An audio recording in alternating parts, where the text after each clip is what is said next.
Every video start with, "Hey guys, hey guys, hey guys, hi guys, hey guys." It's "Hey guys" world. Okay, so thank you, Mr. Billy West, for coming to MomoCon Winterfest. Thank you, Miss. We will do just kind of round robin style questions. Okay. We slate about 15-20 minutes, but if it starts to die down and you guys have you're going to ask, Mr. Dog, would you like to go first? He does. you can start. You can start. Are you Nate Okay. or Snoop? Okay, Mr. West, you are the man of voices. You played multiple characters in series and movies like Futurama, Space Jam, and more. Mm-hmm. Have you ever had to portray more than one character in a scene? And what was the craziest scene you ever had to do? On Futurama, there was a few times where there'd be 6 pages of dialogue, and I was all the characters, so I was basically talking to myself. You meet a better class of people that way. No, but that's all I know how to do. I mean, somebody said, how do you do that? It's all I know how to do. I don't know what I would do if I couldn't do that. Wow. I'd be selling flowers, downtown. And with doing that, how do you switch voices so smoothly in those scenes when you have multiple characters? Well, I'll show you. Greetings from the year 3000. It still sucks. Good news, everyone. Bad news. She's a beautiful ship, all right. I'm going to fly her brains out. Young lady, bring me a sandwich from the dumpster and leave the maggots on it.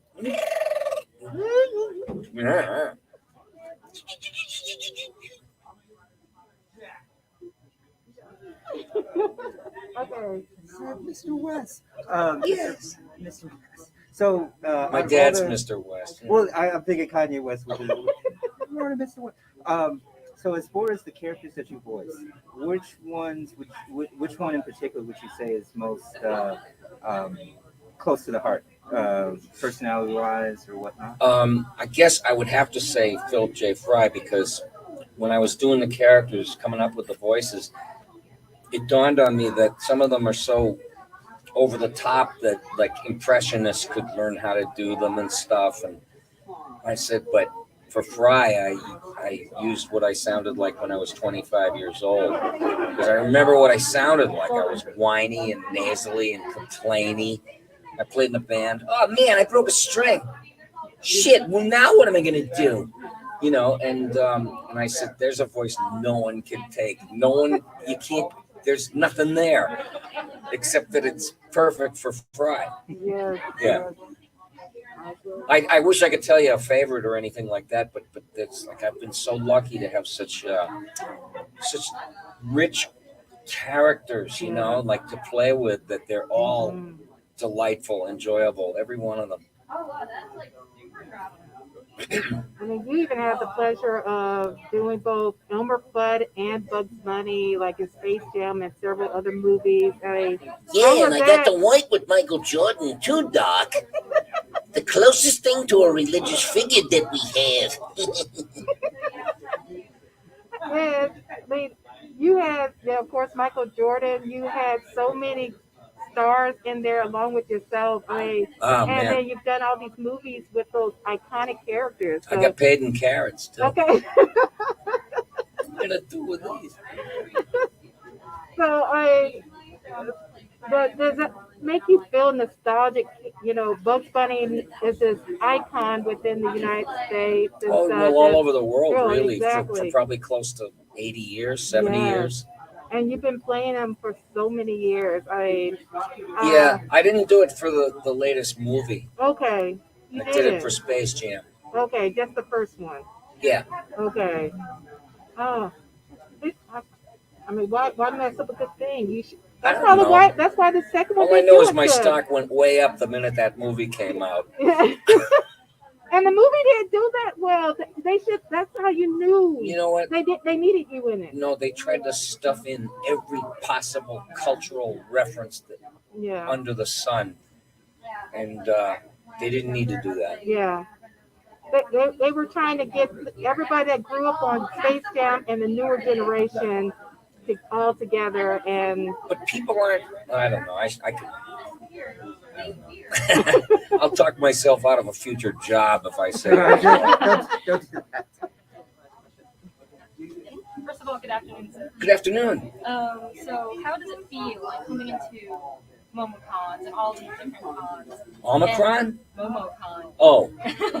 and how does it feel like? Because we recently had an interview with Mr. Rob Paulson a few months ago. Yeah, he's such a good friend of mine. So cool and stuff, and you know, you guys are always a big part of everybody, probably in this building right now.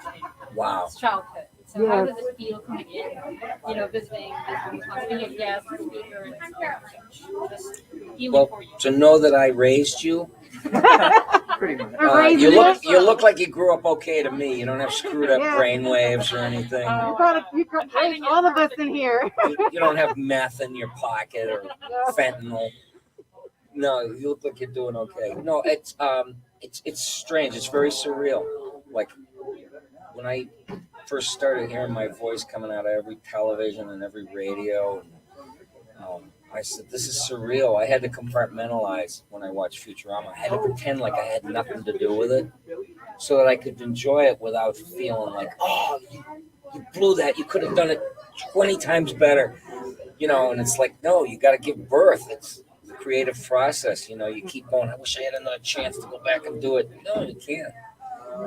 So I have to pretend like I'm seeing it for the first time, or I'm just enjoying it as anybody else would.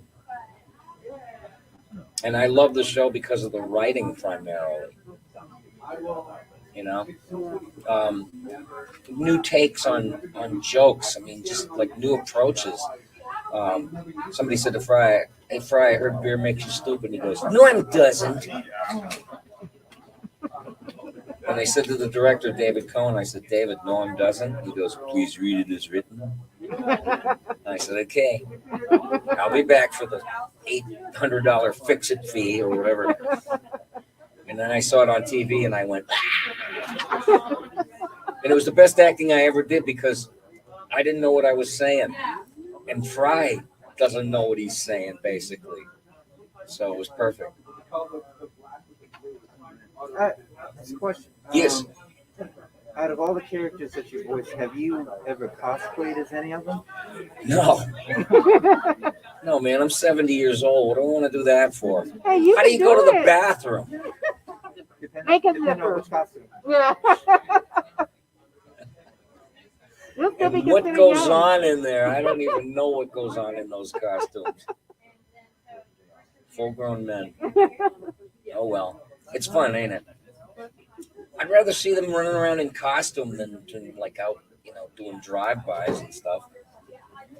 Yeah. Now, there's so many people out there that are trying to be voice actors, and a lot of them use the clips from your shows and your movies of your characters and recreate that, imitating them and stuff.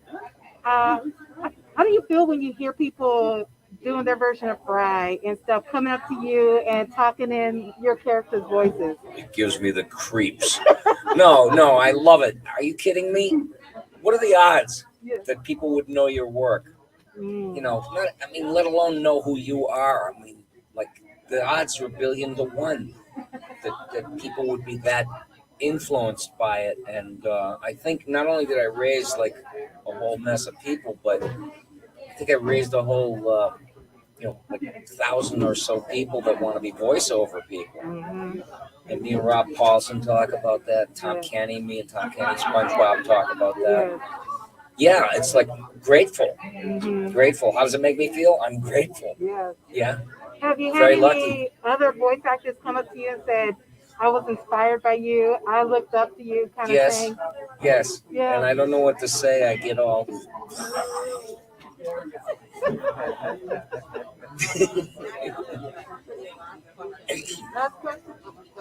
What made you decide you wanted to try out voice acting? Is that what you wanted to do when you were younger, or did you just had a talent for voices? I was a freak. I was like a little kid that just ran around Touretting out voices and noises. you know, I'd see a piano and I'd start playing it, and somebody would go, "Can you not do that?" I was always being told, "Can you not do that? Can you stop with the noises and the yelling and the voices?" You know. And, so nowadays, it's just like the rewards of a misspent youth when I think about it. But you know, I was odd, yeah. Well, you know what? It might be cool to be a geek now or a nerd, but it wasn't 60 years ago. They'd hunt you down, chase you down after school. Get him! There he is. The little freak that does voices. They're so mean. Where all these angry little dudes come from? I'd love to know. And then you look at them now at the reunions, like, yes, I get paid for it now. No, if I toured the city jail, I'd see them all. They're either dead or in jail. All the guys that stood there. Who do you think you're better than us? No, not really. Yeah. You had a natural talent.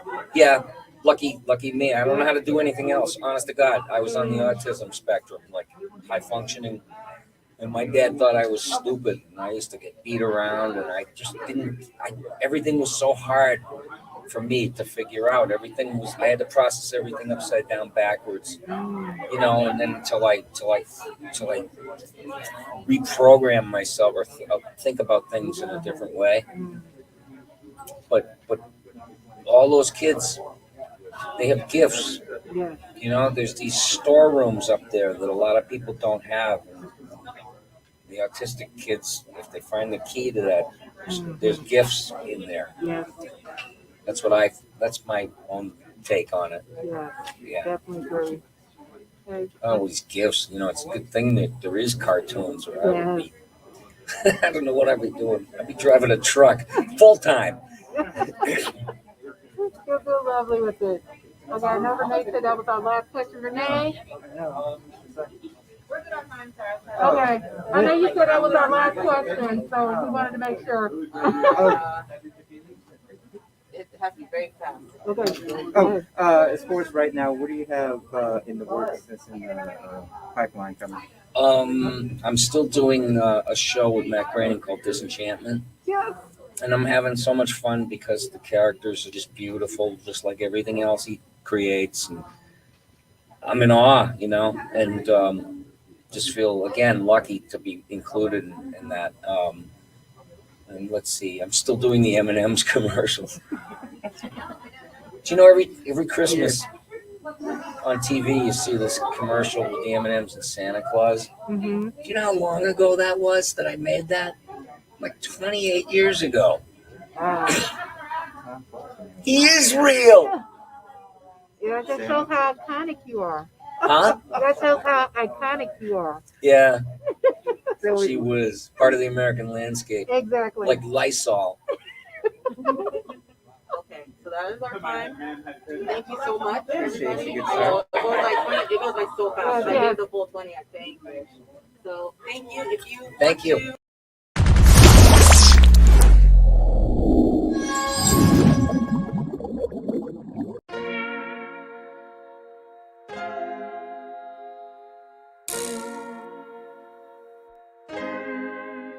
So many stories left to tell, even if we have to ourselves. Can't keep history on the shelf. If they won't tell it, we will. If this the land of the free, it was a freedom then, when they annexed Hawaii and called it Cedar Lands, without any type of payment and no signing off. Called themselves a republic in 1894. 1.2 million acres overtaken from the native Hawaiians. When they resisted, the West retaliated in violence and erasure. The Hawaiian language is banned as part of colonialism's plan to expand, yeah. Stuck between a rock and a hard place. Multiple bombings of Kaho'olawe as a part of their ongoing war with Asia. Used it as a place for target practice. No consent or compensation. Colonizers call for annexation.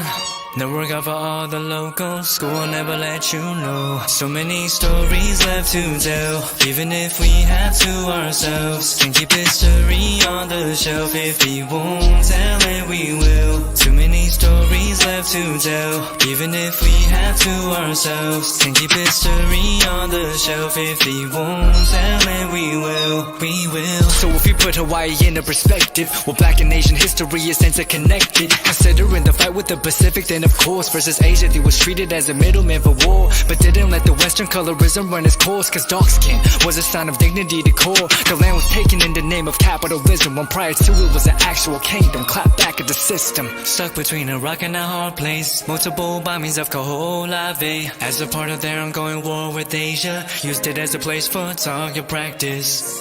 No consent or compensation. Colonizers call for annexation.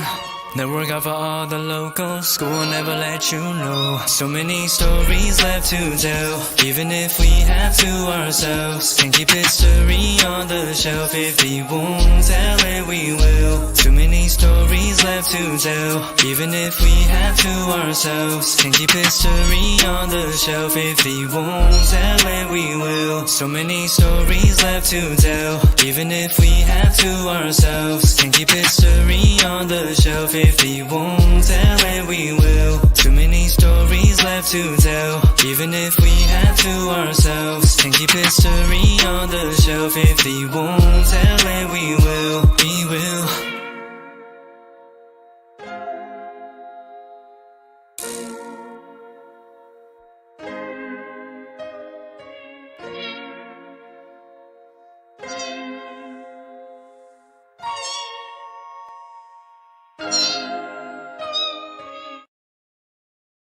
I'm Steve Bloom. I've been a voice actor for more than 30 years, playing characters like Wolverine, Starscream, Tank Dempsey from Call of Duty. With Bloomfox Studios, I've learned so much about myself. Learning to breathe, to no fear, to getting ugly in front of the mic. One of the biggest changes I've noticed, at least for me, is how much my confidence level has gone up. Done an Eastern European video game, an e-commerce commercial, a documentary. If you're thinking about getting into voiceover, just do it. Jump in.